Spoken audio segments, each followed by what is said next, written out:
Hey, this video was originally recorded in German, but I wanted to share it with you also in English. That is why I have translated the audio, and you might notice that sometimes the lip sync is not perfect. But I hope the content is still helpful for you. In the future, I will be recording videos directly in English, so it will be even better. If you enjoyed the video and want to see more, I'd love it if you hit that subscribe button. Thank you so much for watching and enjoy. I bought a pasta maker for under 100 euros.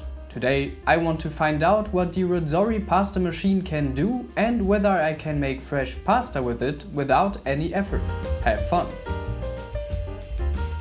My first impression is rather mediocre. The device was not particularly well packed and there are shreds of polystyrene everywhere, which I could hardly get rid of. This was perhaps to be expected for a device costing around 70 euros. However, this does not mean that the quality is poor. There are two buttons on the top, one to start the device and the other to restart the extrusion.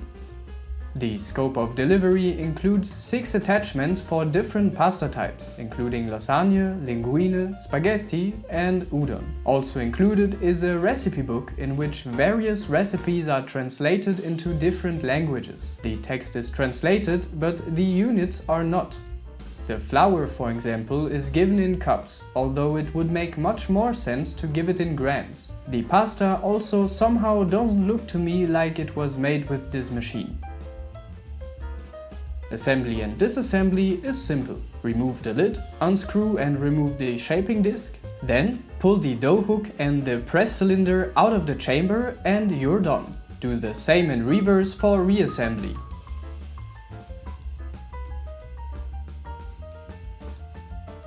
For the practical test, I set the Razorri Pastamaker a simple task. I want to make a portion of fresh egg pasta with 200 grams of flour. As I don't feel like translating the units from the recipe book, I simply use a recipe that I already know. First, I put the flour into the chamber, close the lid and press start. The dough hook starts to turn and the liquid slowly pours through the opening into the kneading chamber. Now the pasta maker kneads for a while.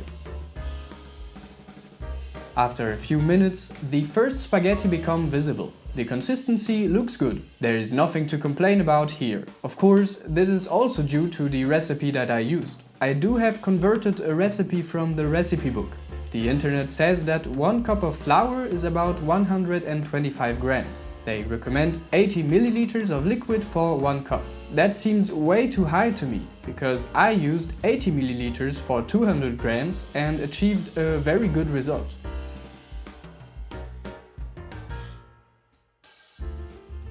Of course, the pasta does not only have to look good, but also to be tasty. I've prepared a delicious cheese sauce to go with it, which I am going to try now. The fresh spaghetti tastes great in combination with this sauce.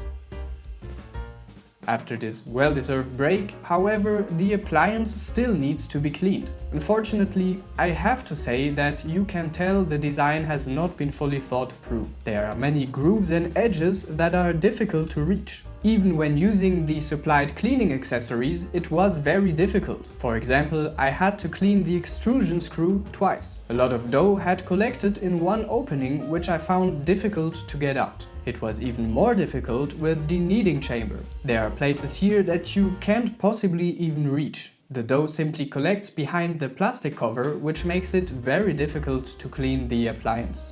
All in all, I have to say that I'm surprised by the performance of this affordable pasta maker. However, it is a pity that the recipes in the recipe books are not translated correctly. This is a problem because the recipes are one of the most important components when it comes to pasta. Also, due to the difficulty that I had cleaning this device, I cannot personally recommend to buy it. Nevertheless, at a price of less than 100 euros, it is interesting to see that you can indeed produce good pasta with it. It is by far the cheapest pasta maker of the 5 that I have tested. I have created a video in which I compare all of them and also put this and the other pasta makers through a special endurance test. You can find out how the pasta maker fared in this endurance test in the following video. I will continue to use the pasta makers, so if you would like to see an update video, please subscribe to this channel and like the video.